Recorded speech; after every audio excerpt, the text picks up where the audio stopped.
Pakibalita naman tayo kay Joseph Morong na nakabantay sa pagdinig sa mosyon ni Senador Juan Ponce Enrile. Joseph, aling mosyon yan? Iya, dalawang motion yan, no? Yung motion to dismiss at saka yung issue ng pag-i-issue ng warrant of arrest.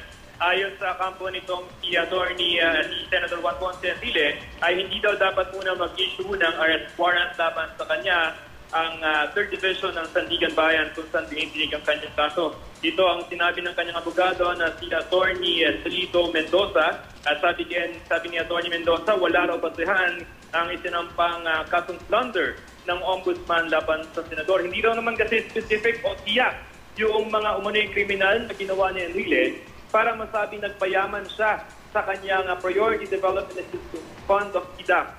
Inaman pa ni Mendoza ang prosecutor o ang ombudsman kanina magpakita sa korte ng kahit isang ebidensya magpapakita na tinanggap ni Enrile yung sinasabing 172 million pesos galing sa kanyang PIDAP. Kayong hindi nga raw masabi ng ombudsman kung ano yung mga proyekto na PIDAP na umunoy na kinabang siya. Ilang malabas pa raw sa impormasyong kihain ng Sandigan Bayan ay Janet Napoles at si Enrile ang yumaman sa PIDAP transaction. Nagtag pa ni Mendoza na napakahirap daw na magiging trabaho ng mga maestrado ng Sandigan Bayan dahil iniisip na ng publiko na guilty ang mga akusado sa krimen. Tinawag niya itong mobocracy o democracy of the mob.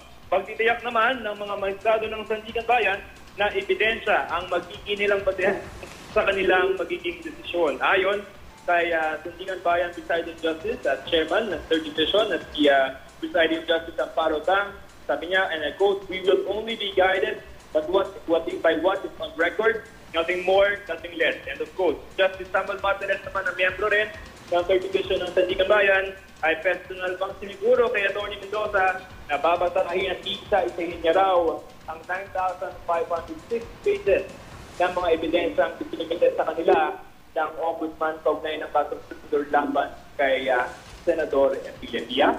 Joseph, may ilang araw ang korte or ilang araw ang inaasahan natin bago maglabas ng desisyon tungkol dito? Well, technically, yung mga motions na Enrile at iba pang mga akusado sa krimen dito sa 3rd Division ay submitted for resolution na, no? Ibigin niya na kahit anumang araw, anumang oras ngayon, o susunod na linggo, pwede lang resolvehin yung issue ng pagpigil doon sa warrant of arrest ni Senator Enrile. But ang informasyon natin dito ay baka hindi lumabas yung arrest warrant para kay Senator Enrile sa araw na ito. Lalo pa nga, merong pronouncement itong isa sa mga maestrado, itong si Justice Martinez na iisa-isahin niya yung 9,000 plus pages of evidence, pieces of evidence na isinumite ng ombudsman sa kanila. Yeah.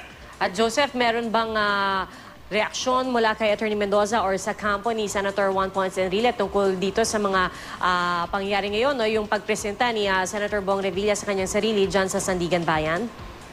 Unfortunately, yung pagdating nito si Senator Bong Revilla dito ay nangyari way after matapos ng hearing namin kanina bandang around 10:30. So, nung natapos ng hearing namin sa 3rd Division ay hindi pa nangyayari yung pagpunta nito Senator Revilla dito sa Sandigan Bayan. Alright, maraming salamat sa iyo, Joseph Morong.